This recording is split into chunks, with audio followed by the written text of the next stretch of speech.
out on live YouTube. So I'm experimenting with going live on YouTube. This is a sauna talk, so I know that the light's a little bit dark since I'm in the basement. Couple of announcements. I'll be speaking in Toronto November 2nd with Swiss, and then November 3rd, I'll be holding a seminar at Fortis, which is one of the best gyms I've ever seen in Canada.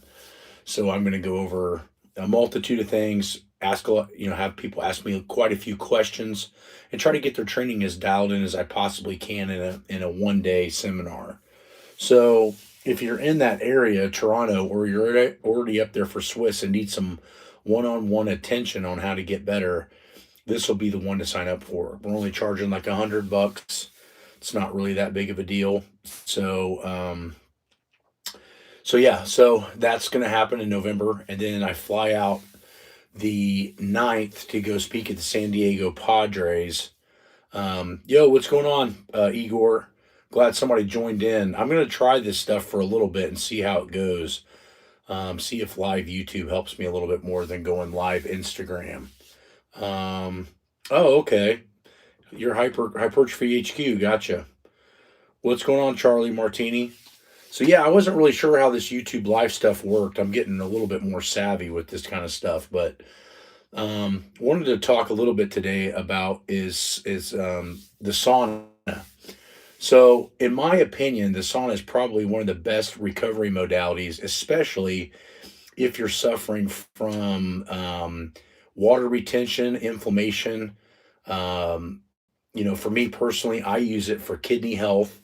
So they say that sweating is your second kidney, meaning that, you lose a lot of the bad stuff that the kidneys have to filtrate, i.e., increased sodium. You can lose some creatinine in your blood work from sauna. Really, there's just a lot of healthy things that happen when you sweat. So I think that having a structured regimen of sweating, especially in a sauna, mine will get up to about 130, which takes me about 20 minutes to start getting a really good sweat. I wish I got a little hotter, but saunas are amazing. I think one of the biggest things that we take for granted is our body's natural ability to expel waste. And, one ways we do that is obviously we urinate to get rid of that, but sweating can be another one that's really misunderstood. You find guys like O'Hearn, myself, a lot of the top dudes, you use sauna and dry out periods, and I think it's really healthy for you because the big problem is, guys, is that the more inflammation that you hold and the more water weight that you're holding, you can tend to have a little bit more. Your organs have to work a little bit harder, and so reducing inflammation is huge. Now, there's a couple of things you can do supplementation wise to also reduce inflammation. You can sleep better using ATP Center Mag. And then they also make an anti-inflammatory called Anti-Inflam, and it's a supplement designed to help reduce inflammation. So that's huge. Yeah, I appreciate you guys, especially Michael Johnson. Thanks for talking about the Patreon channel. Um, oh yeah, thanks Charlie Martini. No problem. I look familiar. Yeah. So anyway, so basically what I wanted to get at, you guys, is that if you have access to a sauna, don't neglect it, use it. Um, like I said, they're an amazing tool. I know that for the past year or so, once I found out my kidneys weren't all that hot, which is funny because I left the kidney doctor yesterday, and I kind of want to talk to you about this a little bit on the live for YouTube. Was they're pretty much coming to the conclusion that what I had is genetic, or what I have is genetic, and was probably passed down from my dad being exposed to Agent Orange in Vietnam. And so my sister was born with some really bad congenital heart defects. They're thinking that I probably had late onset kidney defects that haven't started to show up until now, which kind of fucking sucks because they're not really having me back off my training. But the style in which I have to eat and some of the medications that I have to take, I would have rather not have been able to do that. My diet consisted of a lot of lean red meat, and I'm having to switch that over to turkey and chicken, and my protein intake has to be regulated I try not to take more than about 150 grams. Now, this is interesting because, if I was back in my prime and somebody would told me, hey, Matt, you need to keep your protein at under 150 grams, I'd have been like, you're crazy. But you know what I found in the last year of keeping my protein lower is that I haven't really lost any muscle. I thought for sure after eating 250 grams or so for the last 25 years a day, that if I went down to 150, I would drop all kinds of lean mass. And I really didn't.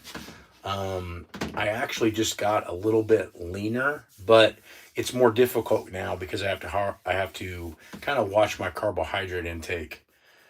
So the kidneys are okay. They're the EGFR, which is your measurement, kind of goes up and down depending on one, how hard I train, and two, just kind of my overall diet. So I've been eating red meat like maybe 3 or 4 times a week. It's probably going to have to go down to 1 or 2. They want me to go see a lipid specialist because my dad, when he found out he was terminally sick, his triglycerides were like 1,500 and high as like 300. Mine are like 380, and they want me to go see a lipid specialist so that doesn't get out of control. But basically, what I'm going through right now is almost 100% genetic. Now, from the use of anabolics and the extreme training that I did for the last 20 years, probably accelerated it. I wouldn't have had these issues until in my 50s. But being 45 now, having to just deal with a little bit of lifestyle change, I'm still training just as hard. I won't be posting as many videos of me doing crazy shit in the gym anymore because it'll be a little less frequent. Um, but what can you ask for? I mean, I've been able to squat over 700 for 25 years. I've been able to bench over 5 for 25 years. I did that. You know what I mean? So it's one of those things now that I enjoy helping other people get as good as they can get and do it smarter. My biggest downfall was I was so focused on protecting the joints and making sure that my body, as far as a skeletal system, lasted, which it did. That I probably, looking back, hindsight 2020, neglected a lot of the other health issues based on the fact that I had to eat a shitload to weigh 300 and something pounds. My biggest was about 317, and that created some poor eating habits in my late 20s and early 30s that I had to snap about 2016 or when I was about 36. So if you look at all the lifting stuff that I did prior, I looked really big and kind of bloated, but I kind of needed that to be super strong at that body weight. And then once I figured out that I could do it and be leaner, um, towards the end of my career, my big raw numbers were actually, I was much leaner and held a lot less inflammation. But for probably the first 5 or 6 years that I was one of the top guys in the world, I just had to eat like an asshole to stay that big. So it was difficult, but when you're in your mid 20s, you don't think about, 20 years later. And so if I had to look back at it again, I don't know that I would do it any different because I learned so much about how to train from pushing my own limits.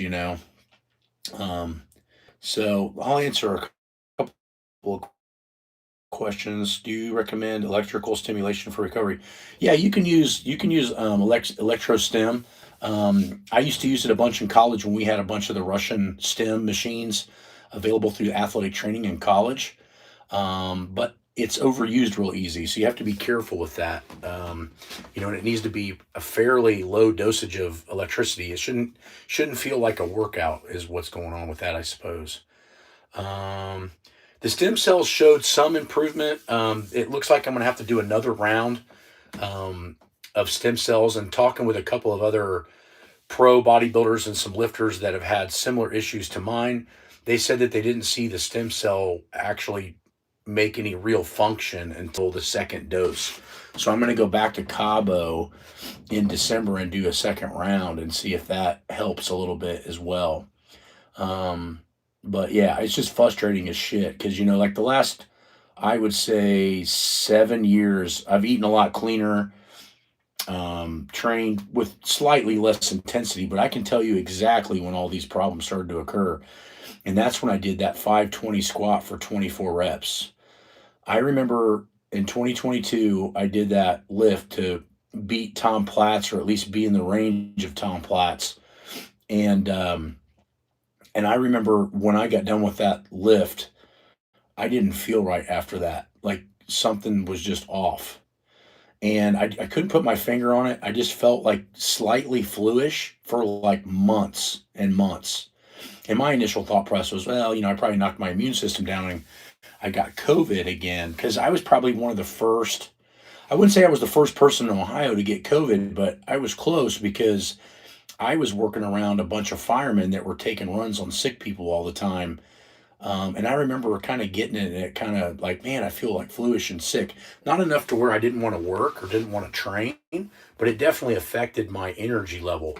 I remember getting it in, I want to say it was like November or December of 2019, almost 2020. And then I remember it not really being a thing until like March. Oh, started winning warm-ups or magic. Yeah, that's awesome, man. So yeah, I do think there's some validity in stem cells. I think that some of the research and some of the application needs to get a little bit better. Sometimes they can promise things that may or may not help some people, but it's just like anything else. You have to be able to keep experimenting and changing lifestyle in order for that to help. And I have done that the last year, as far as, changing how much I'm eating red meat and trying to keep my sodium down low. Ended up putting about 10 more points on my EGFR, which was good, but now it's kind of seesawing. But my triglycerides are down, my cholesterol's down.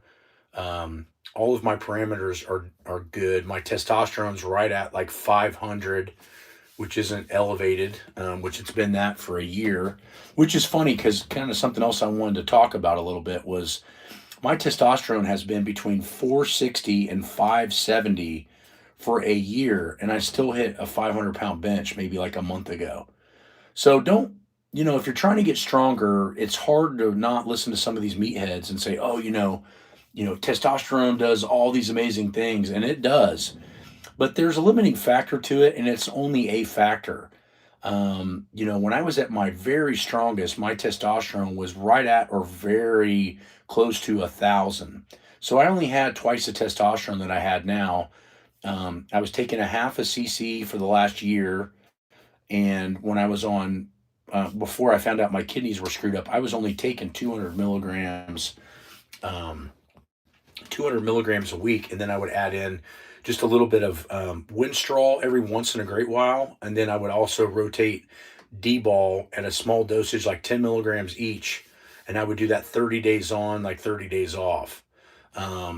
So I haven't done any orals for over a year, since I found out all this stuff. But every time I'd go in and get my blood work done, my testosterone was always like 970 to 1,010. So not too bad. Let's see. Yeah, Chris Bell. Yeah, I mentioned 450 and testosterone was quite low. Yeah, for sure. It's not about staying natty. The real reason that I got on testosterone, and this is an interesting story for you guys to hear. 2003, I'm 23 years old. I just broke all the collegiate national records, but I felt really fatigued.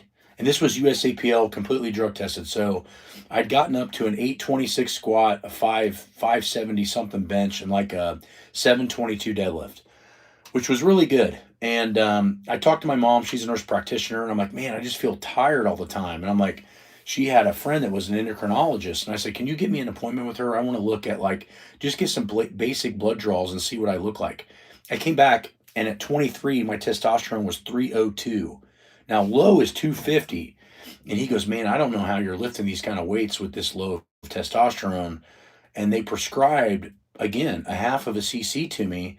And I was sitting at around 785 from the age of 24 to 30. So I was really only optimized natural. I wasn't ever higher than that.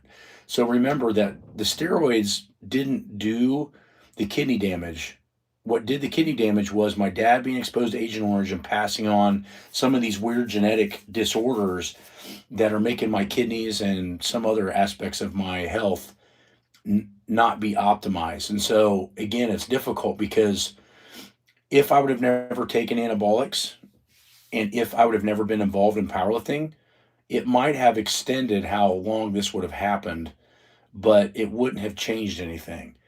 And it was interesting getting the genetic testing done and we looking over the results yesterday and seeing that almost 98% of this was genetic. So that's, again, guys, don't worry about, it's not about the natty or not. It's just kind of about your genetics. The vertical diet made you feel awful. Well, it depends on, I'd have to look at the vertical diet is a broad statement now, because when I first learned vertical, it is nothing like what is shown now. There were very little vegetables involved. It was mostly just beef and rice. And we ate beef and rice 4 and 5 times a day. And I'll tell you that I got extremely lean on that. My leanest that I had gotten was I got down to 259 and I had 11.8 or 11.5 something percent body fat. I'd have to look, but it worked amazing. So if you feel awful on a certain diet, you need to get blood work when you do your diet to make sure that you're not having a deficiency somewhere, because that can be a huge issue. Let's see. Yeah, Alpha Destiny. Yeah, I don't know him very well, but yeah. Um, let's see. So, do I still promote the vertical diet? Yeah, I do. But again, like I said, if you have a genetic issue like I do, it'd be easy for me to blame this on the anabolics or blame this on my diet or blame this on my training. And I'm sure that some of my training and some of the anabolics did have an effect. But 90% or more of what is going on with me personally, which was just basically reinstated by my doctor yesterday, was like, dude, this is genetic and I've seen it 1,000 times with people that's never worked out. He's like, your kidneys are just, they don't like to filtrate very well.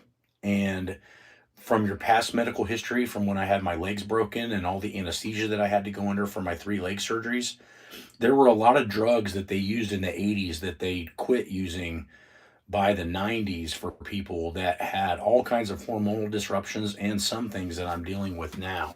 So it's a cascade of events. It's a domino effect, and it's one of those things where not one thing is responsible for what has kind of happened to me, but I still kind of believe on the way it's okay. Um, Keeping my hoodie on while in the sauna. See, for me, when I put clothes on in the sauna, it actually blocks the heat from hitting me, because I'm in these. If you can see, they're like infrared panels. And what I found, if I keep clothes on, it kind of blocks the heat from kind of getting to my body. So I get in with minimal clothes or no clothes, and then just train on that. Salt bath, yeah, those are more, I think, like if you're looking at like float tanks and stuff like that. Epsom salt is a good one as well, but I'm not sure that it's going to release as many toxins as actually sweating. But it's hard to measure, because when you're in hot water, I mean, how much are you sweating? You don't really know. So that's a huge issue. But yeah, I mean, really the key with, and again, I'm talking in a perfect world, the key for recovery modalities like sauna, hot tub, salt baths, hot cool contrasts, electrostim, is you need to have a lot of variety, just like in your training. When your body gets used to a particular modality for recovery, it's just like everything else. It becomes less and less and less effective. So if you have 6 or 7 different ways to do recovery, it's a little bit better. But really, in all honesty, recovery really comes from your quality of sleep and your nutrition and your stress level. So if you're trying to get super strong, but you have a super stressed out family life or a job, it's going to be very difficult, because what you have to remember is that weight training itself is a stressor. So if you're adding more and more stressors onto a daily process, your body only has so much it can pour out of a cup for energy, regardless if it's mental, physical, emotional stress. Stress is stress. So the best people learn to keep those stresses down way low and then only make sure that training is their major stressor. So I think that's something that you guys have to really go for. So um, the sauna depends on, like, the time depends on um, just kind of how long it takes me to sweat. So I'm just starting to get a little glistening now. I've been in it for, I don't know, maybe about 10 or 12 minutes. If I had a higher powered one that got hotter faster, it would change the amount of time, but usually about 20 to 30 minutes is usually as long as I stay in mine. But mine only gets up to, it's supposed to get up to 140, but it only really gets up to about 130. So again, it takes me a little bit longer to sweat as I get more and more used to it. But I've been using it for about a year, and it does seem to lower my creatinine levels and also help my resting blood pressure. So I hope this was a good life for you guys. We got way more people involved. We got 42 people watching right now. Do whatever you guys can to help with the YouTube channel. Patreon is a huge help for, paying editors for videos and stuff. I know people don't look at it this way, but Patreon really helps me make YouTube. So if you guys can, go support it. I try to answer as many questions there as I possibly can with great information. We show amazing workouts that people from all ages and all backgrounds and all experience levels use. So we hope to see you guys there, and we'll talk to you guys soon. Talk to you later. Bye.